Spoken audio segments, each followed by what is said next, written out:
మనకు breaking news అయితే రావడం జరిగింది. మొత్తం మేము చూసుకుంటే బ్యాంకుకు సంబంధించి బ్యాంకులో అకౌంట్ ఉన్న ప్రతి ఒక్కరికి కూడా కీలక అప్డేట్ అయితే రావడం జరిగిందనమాట. బ్యాంకులో మీకు ఖాతా ఉందా? అయితే మీరు మరోసారి కేవైసీ అప్డేట్ చేయాల్సి రావచ్చు. బ్యాంకులు తమ కేవైసీ వ్యవస్థను మరింత బలోపేతం చేయడానికి గాను ఆ దిశగా అడుగులు అయితే వేస్తూ ఉన్నాయి. ఇప్పటికే ఆర్బీఐ ప్రభుత్వంతో చర్చిస్తూ ఉన్నాయి. ముఖ్యంగా ఒకే ఫోన్ నెంబర్తో వివిధ ఖాతాలు కలిగిన వారు లేదా జాయింట్ ఖాతాలు కలిగిన వారు మరోసారి కేవైసీ అప్డేట్ చేసుకోవాలి. అయితే అంతేకాదు వివిధ రకాల డాక్యుమెంట్లతో వేర్వేరు అకౌంట్స్ తెరిచిన వారు కూడా అదనపు సమాచారం కూడా బ్యాంకులకు అయితే ఇవ్వాల్సి ఉంటుంది.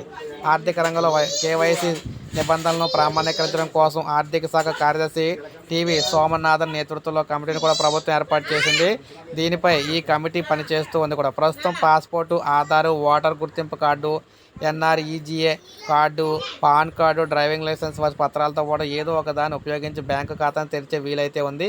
చాలామంది వీటిలో ఏదో ఒక డాక్యుమెంట్ ఉపయోగించి ఖాతా తెరిచి ఉంటారు. అలాంటి వారు pan, Aadhaar, unique mobile number, అక్కడ యుఎంఎన్ ఈ నెంబర్లో కూడా వంటి వాటితో సెకండరీ వెరిఫికేషన్ చేయాల్సి ఉంటుంది.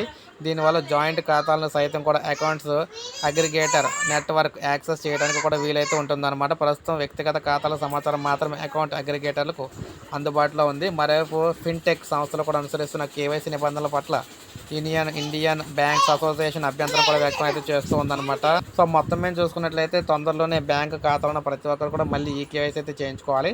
సో ఇప్పుడే మనకు అప్డేట్ అయితే వచ్చింది. ఒక లైక్ చేయండి, సబ్స్క్రైబ్ చేసుకోకపోతే మన ఛానల్ సబ్స్క్రైబ్ చేసుకోండి.